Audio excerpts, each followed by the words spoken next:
Ezequiel capítulo 42.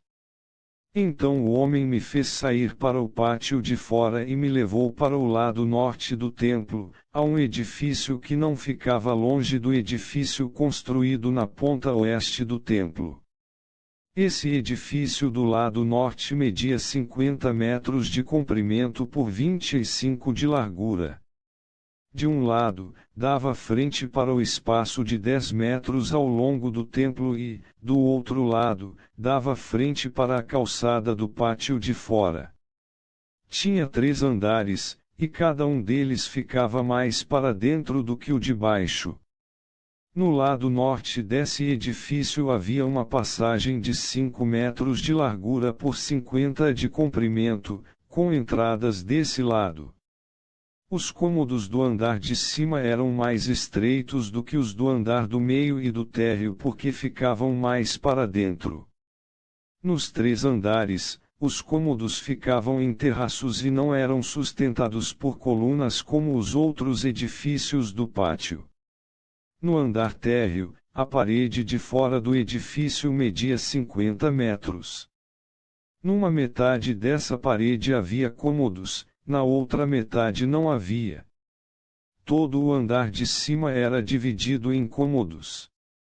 Na ponta leste do edifício, onde começava a parede, havia, debaixo dos cômodos, uma entrada que dava para o pátio de fora.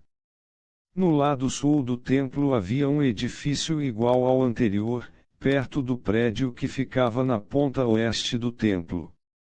Na frente dos cômodos havia uma passagem igual à do lado norte. Tinha as mesmas medidas, o mesmo desenho e o mesmo tipo de entradas. Havia, debaixo dos cômodos, uma porta no lado sul do edifício, na ponta leste onde começava a parede.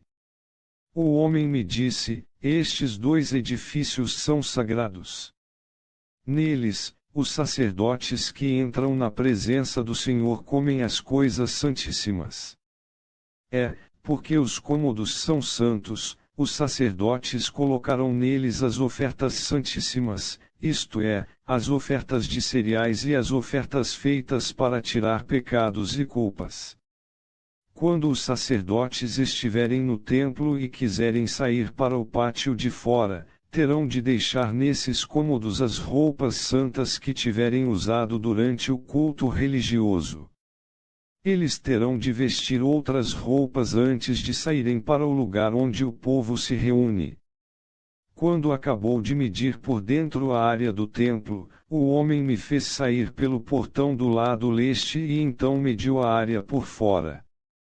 Com a vara de medir, ele mediu o lado leste, tinha 250 metros.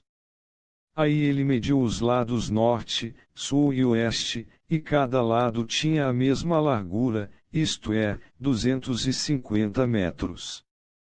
Assim o muro cercava uma área quadrada que tinha 250 metros de cada lado. O muro servia para separar o que era santo do que não era.